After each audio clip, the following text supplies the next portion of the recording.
युद्ध में घटोत्कच ने अपनी विशालता और अद्वितीय शक्ति से न केवल शत्रु सेना के सैनिकों को घायल किया, बल्कि रथों और घोड़ों को भी ध्वस्त कर दिया।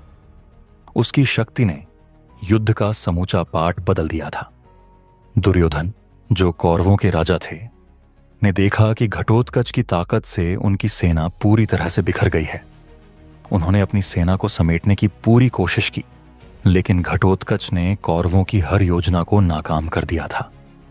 जब यह स्थिति असहनीय हो गई तो दुर्योधन ने कर्ण से आग्रह किया कि वह घटोत्कच को रोकने के लिए अपनी सबसे ताकतवर अस्त्र का उपयोग करें।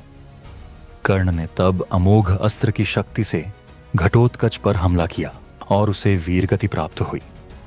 घटोत्कच की वीरता की याद हमेशा महाभारत के युद्ध में बनी रहेगी और उसकी वीरता के चर्चे युद्ध भूमि के साथ साथ पूरे भारतवर्ष में किए जाएंगे। वहीं दूसरी ओर घटोत्कच के बाद एक और महान वीरता का नाम जुड़ा था, बर्बरीक। बर्बरीक भीम के पौत्र थे और उनकी धनुर्विद्या में कोई भी उनका मुकाबला नहीं कर सकता था। वह थे तो युवा, लेकिन उनकी शक्तियों और कौशल के बारे में कौरव और पांडव दोनों ही जानते थे। बर्बरीक के बारे में कहा जाता था कि वह एक ही बाण से पूरी सेना को नष्ट कर सकते थे। उनके बाणों की ताकत इतनी बड़ी थी कि कोई भी शस्त्र उनके सामने टिक नहीं सकता था।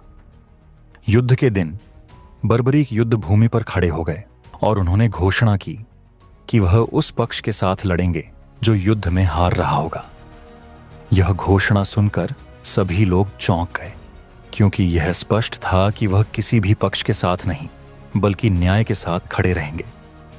कृष्ण ने बर्बरीक के इस रहस्यमय निर्णय को देखा और सोचा कि अगर बर्बरीक ने अपनी पूरी सेना को नष्ट कर दिया तो यह युद्ध जीतने का कोई मतलब नहीं रहेगा।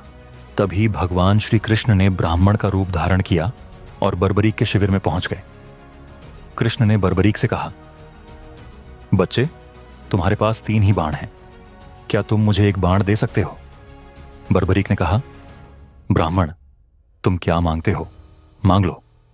कृष्ण ने कहा, तुम मुझे अपना शीश दे दो। बर्बरीक ने बिना किसी हिचकिचाहट के अपना शीश भगवान श्री कृष्ण को सौंप दिया और कहा, हे कृष्ण, मेरी प्रार्थना है कि आप पांडवों की विजय को सुनिश्चित करें। युद्ध में घटोत्कच ने अपनी विशालता और अद्वितीय शक्ति से न केवल शत्रु सेना के सैनिकों को घायल किया, बल्कि रथों और घोड़ों को भी ध्वस्त कर दिया। उसकी शक्ति ने युद्ध का समूचा पाठ बदल दिया था। दुर्योधन, जो कौरवों के राजा थे, ने देखा कि घटोत्कच की ताकत से उनकी सेना पूरी तरह से बिखर गई है। उन्होंने अपनी सेना को समेट